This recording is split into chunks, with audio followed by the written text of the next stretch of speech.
buggy! It's just an ant, I remarked calmly as I felt it crunch beneath my shoe. Buggy! I picked my foot up and watched as the maimed and dying ant twitched and tried to run away. My son screamed at the sight of it and fled to his bedroom. I couldn't understand why he was so afraid of insects, especially ants. He was 8 years old, for Christ's sake. He watched from the doorway to his bedroom, hugging a blanket, as I plucked the dead ant off the floor and took it over to the rubbish bin. You do realize that when you go outside, there are literally millions of insects out there with you, right? When you're playing in the front yard, there's probably hundreds of ants around you. You just don't notice. I'm never going outside again, he declared, slamming the door. You're being ridiculous, I said through the door. I hate buggies. You love caterpillars. They don't count. Look, just use a shoe or a book or something. I'm not going near them. My wife, Lisa, came up behind me. What's going on? Oh, Brandon saw an ant. Oh, Brandon, honey, it's lunchtime. I'm not coming out. There are buggies out there. I killed the ant, Brandon, I said. Are there more? He opened the door and peeked out. Not any that I can see. Lisa said, pushing his door open the rest of the way and holding his hand. Now come on and have lunch. I didn't say anything as she led him away, but I watched him looking all around desperately, sure that he was going to see another ant coming at him. Every spring our house develops a bit of an ant problem. I don't know where they get in, but we kill them left and right until Lisa gets fed up and calls an exterminator. They pop up for a couple more days afterward, then eventually disappear for the rest of the year. It was just the start of ant season.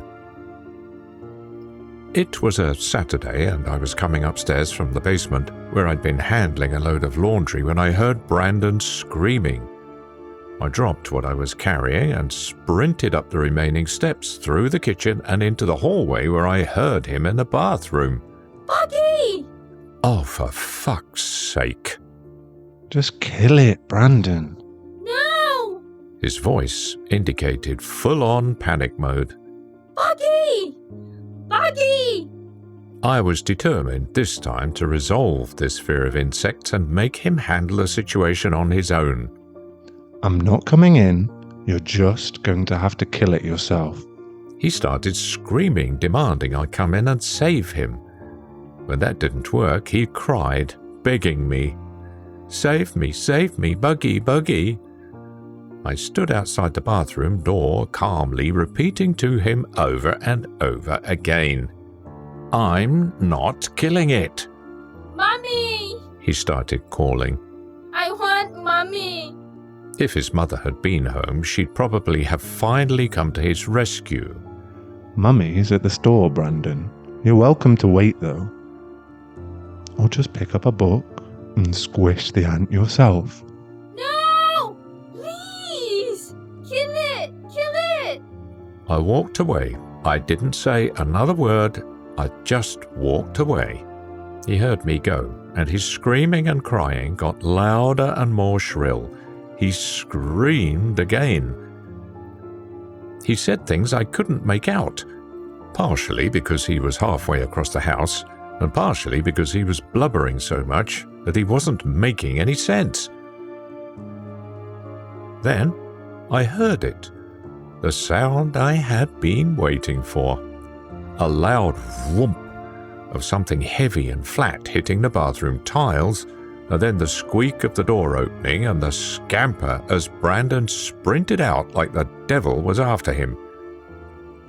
He jumped onto the sofa and covered himself with pillows. See? I said. You did it! Don't you feel better now? He didn't say anything, he just sobbed and hid. I went into the bathroom to clean up the ant. He had dropped the biggest, heaviest book he could find on it. some fantasy novel Lisa had been reading. I picked it up to see what was left of the terrifying buggy. Holy shit. Jesus, it was big. An orangish brown-looking monster of an ant about as big as my thumb. There was a weird pattern on its back, like a series of pale yellow dots. It was crushed, but still struggling to drag itself away. Only its thorax was mashed to the floor. I held the heavy tome over it, ready to put it out of its misery, and for a second it seemed to turn and... Did it look at me? I dropped the book. Then I dropped it again, just for safe measure. Looking at it again, it was not like any sort of ant I'd seen in the house before, and it made me really uneasy. Where had it come from? And worse, were there more like it? I shivered at the thought of those things crawling in the walls. Well, good on Brandon for killing that behemoth. If I'd known how big it was, I would have been less inclined to make him do the deed himself, but I felt proud of him for taking care of it nonetheless. Grabbing my phone, I took a photo of the ant before wadding up some toilet paper and wiping it off the floor and book and then tossing it into the bathroom bin. Then I went and consoled Brandon in his pillow fort. That was a big ant. I know. He sniffled. I'm proud of you for killing it. I petted his head gently. I didn't know they got that big around here. It was going to eat me. No, buddy. I sighed. Our ants don't eat people. After Lisa got home, and I helped her unload the groceries from the car and get everything put away, I told her about Brandon's run-in with the monster ant. It was big. I admitted. I've never seen one that big. I showed her the photo on my phone. Jesus! She stared at the picture. I'm calling the exterminator. It was 2 weeks earlier than usual, but I didn't disagree. The next morning, Brandon woke me up, bursting into our bedroom, screaming what was quickly becoming his catchphrase. Buggy! Buggy! I was still mostly asleep, so I groggily rolled over and brushed him away. Oh, come on, buddy. Just kill it yourself. You can do it. No! He shrieked. Buggies! Lots of them! Oh, shit. I jumped out of bed, my mind whirling with thoughts of more ants like the one in the bathroom the day before, crawling all over our house. I pulled on some pants, looking around my bedroom, wondering if there were any in there with us right then. Nothing. Brandon ran out of the bedroom ahead of me, leading the way. He turned the corner into the bathroom and started up his shouting again. Buggy! I breathed a sigh of relief. A line of small, normal-looking ants were crossing from somewhere behind the radiator on the far wall, past the tub and up into the rubbish bin. Just a procession of ants moving with odd determination. What were they doing? Buggy! Brandon shouted. Oh, right. I grabbed a book off the counter and started squishing. The ants scattered, running in their typical confused patterns. The ones that were on and in the rubbish bin continued their march through, disappearing somewhere behind the sink.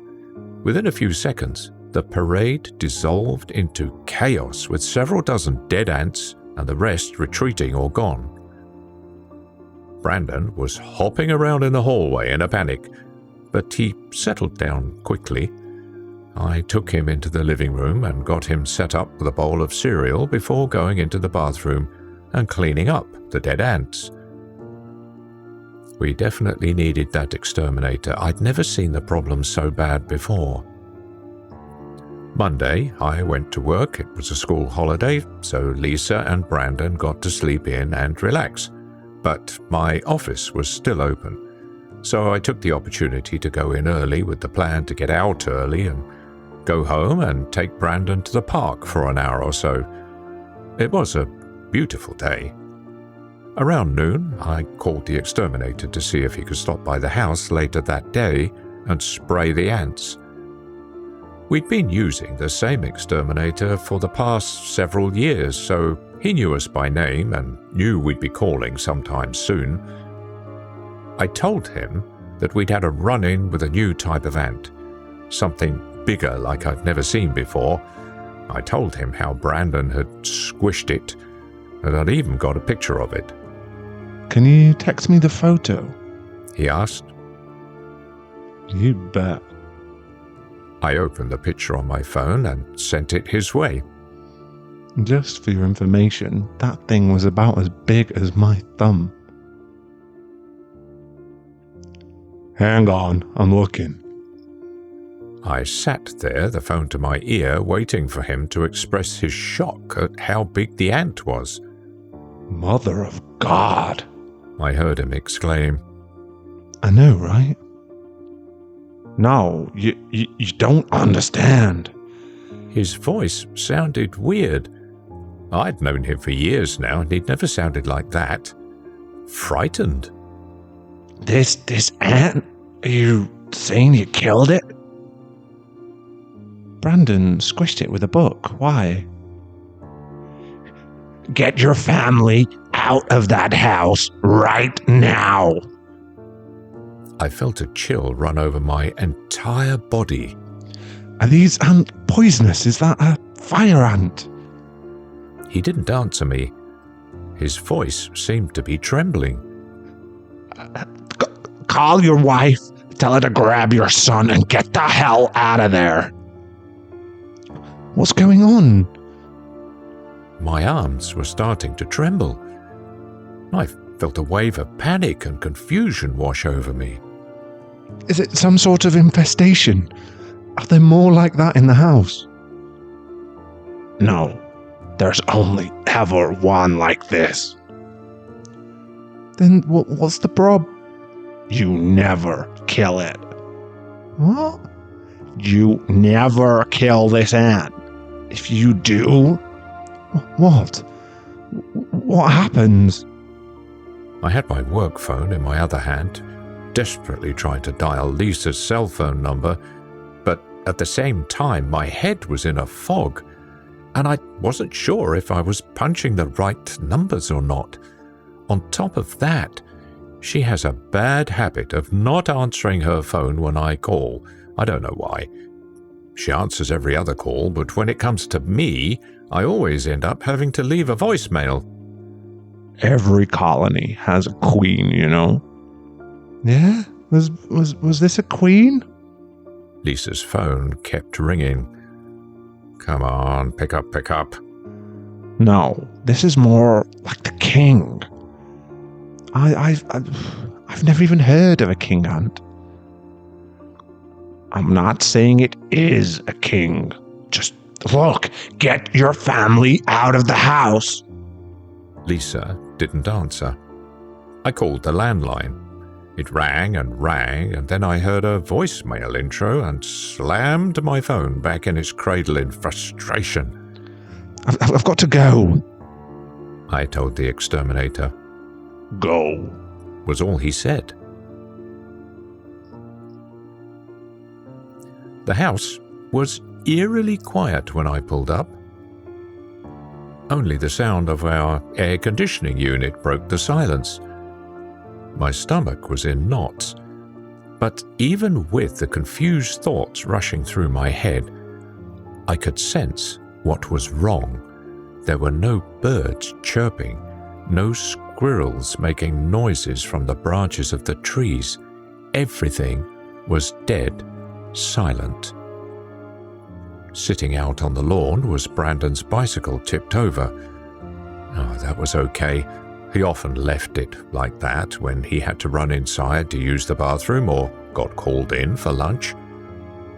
There's nothing ominous about a tipped-over bike. The front door was unlocked. Oh, that's okay, I thought. Just another sign he ran inside for some reason.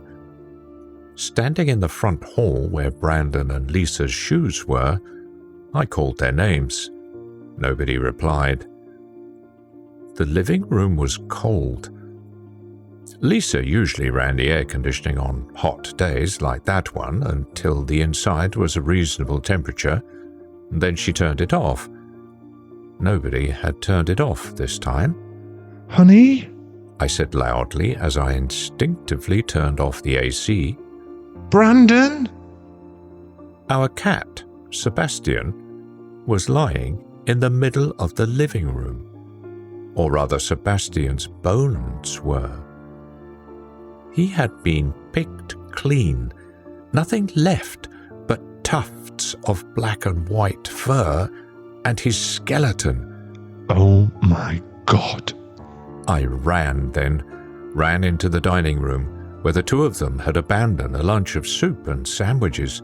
The table was covered with a swarm of black ants, just a carpet of moving bodies as they picked apart the sandwiches and carried the crumbs off.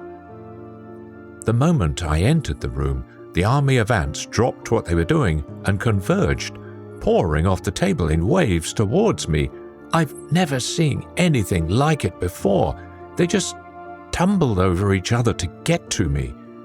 I felt a scream lodge itself in my throat and suddenly knew the terror that Brandon had felt when he had seen these buggies.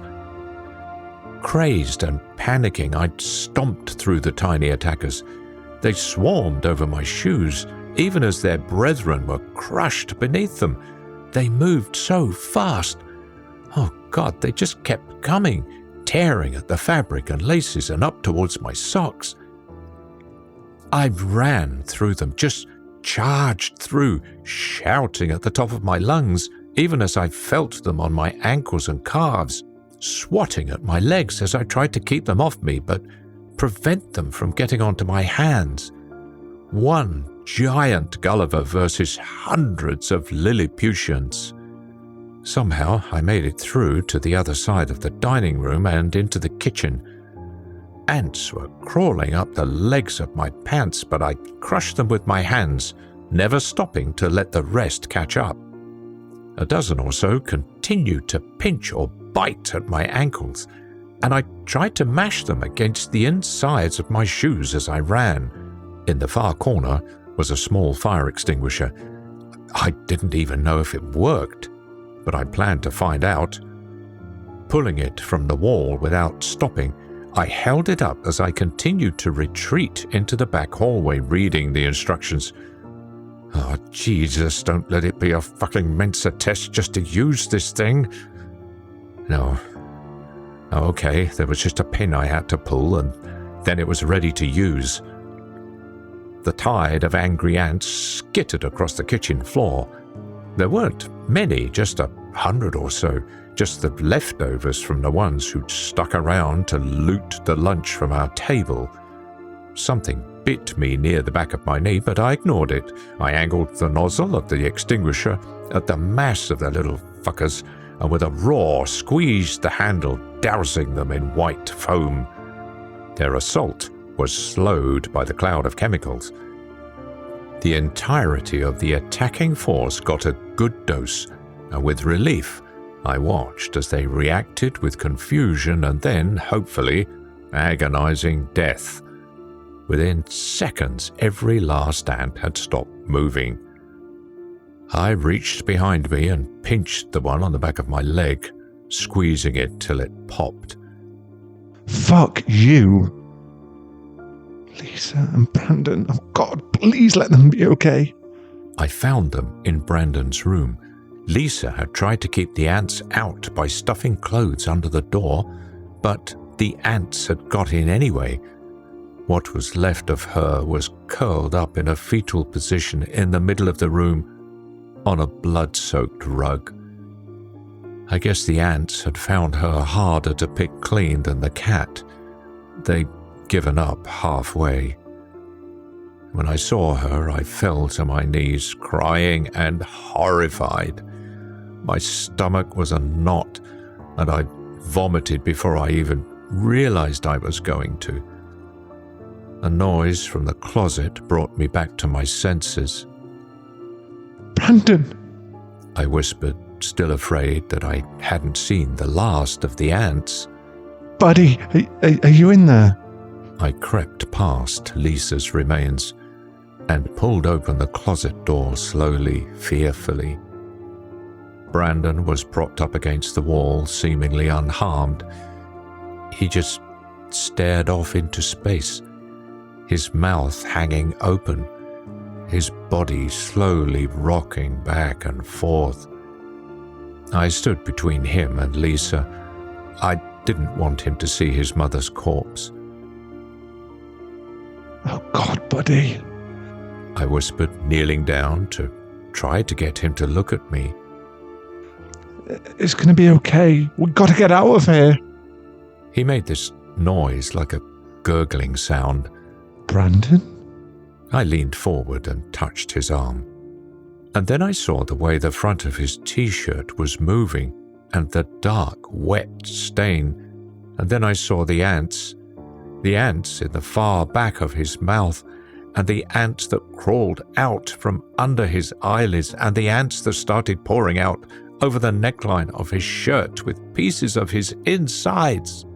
And I ran out of that house, just got in my car and fled. I don't sleep these days. There's ants everywhere.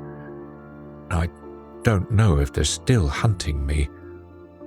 I kill them every chance I get.